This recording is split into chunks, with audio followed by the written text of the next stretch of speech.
Hi, this is Dr. Elizabeth Saunders Medlock with your life coaching tip of the week for the week of May 20th, 2013. Today I'm going to be talking about how to set boundaries and a method called the NICE method of setting boundaries. I think boundary setting is one of the most difficult things that people struggle with, especially the clients I work with, people I work with. Having really good boundaries, which is a key, I think, to be really healthy, it is not an easy thing because they do mean kind of standing up for yourself, being selfish, and really knowing where your boundaries are. So there's a method called the NICE, N-I-C-E method for boundary setting that I'm going to talk about. So the first thing you have to do, the N, is to notice when you have a boundary.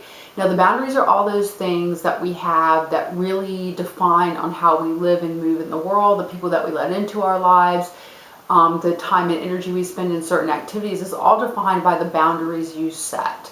So noticing your boundaries and what they are, and sometimes people don't know where their boundaries are until someone's crossed them and you get that weird feeling. So when you get sad, especially fear, rejection, loss, guilt, or the why did I say yes to this, that means your boundary has been crossed. So the first thing you have to use is to notice where your boundaries are and to be aware of some of those feelings that arise and to really question, wait a minute, what happened here? Why do I feel fearful? Why do I feel resentful? Why do I feel taken advantage of? That's usually someone has violated a boundary, and you have to notice that and figure out what boundary was violated. For example, let's say you found out that someone was telling something to someone else about you that you thought they were going to hold in confidence. So that might be a boundary for you, that people don't really talk about you outside of your circle. That's a huge one for me, and I know that's a huge boundary violation. It really bothers me when something comes back to me from a person that I didn't tell that information to in the first place. So when you have that feeling of like fear, distrust, I should have said no to that, or why did that happen, or I got taken advantage of, that's probably a boundary for you, so notice. Second, identify why you have that boundary. So what's your core intention, or what is the reason why that's a boundary for you? Because what you'll see is that boundaries are pervasive and they'll kind of thread through your life. So the why you have that boundary and the way that it establishes itself, and it's usually a means of protecting ourselves. So why do you need to protect yourself in that way is a question that you have to ask yourself. For me, another boundary that I have is not allowing negative people into my life and not allowing people that are energy drainers.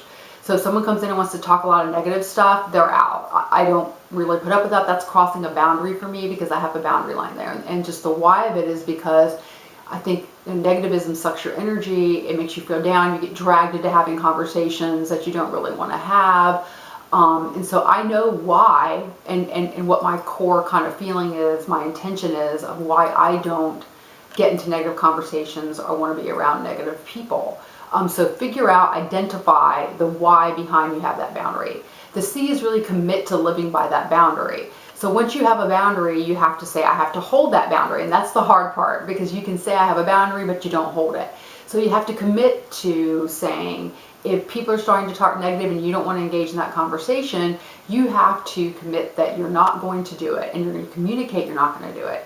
If you find out that someone revealed information about you that you thought was going to be kept in confidence, or it bothered you, you have to commit to letting that person know that you didn't appreciate that. So really holding the boundaries is the most difficult part, and committing to them, because it really means, what I found and what I think other people have found, when you have healthy boundaries, is your friends do change. People will go out of your life, people will come into your life, but your relationships will change because you just don't put up with a lot of stuff anymore that you would have put up with. And for some people, it's a no-go, and they will leave your life because you set a boundary, but that's a good thing. And then E, the last one in the NICE, is to enact, which means to do it. To take action when your boundary is violated, or to hold and set your boundaries. And that is being able to have an internal dialogue with yourself of saying, it's okay to say no, I don't have to say yes to everything. It's okay to tell people I'm not happy with their behavior. It's okay to say I don't want to spend time doing this, I'm not going to do that. It's okay to say I'm not going to engage in that with you, I just feel that's a violation for me, that's something I'm not interested in. So you have to give yourself permission to say no, give yourself permission to hold people accountable inwardly. and to be selfish enough to be able to hold that and hold your power and realize when you're holding your power, it's really what makes you healthy.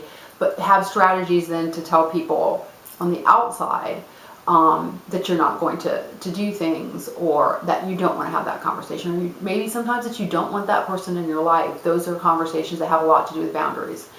So keep your boundaries tight. Really healthy boundaries means healthy, happy person, and use the NICE principle. I hope you had a great week, and I will be back with a life coaching tip of the week next week.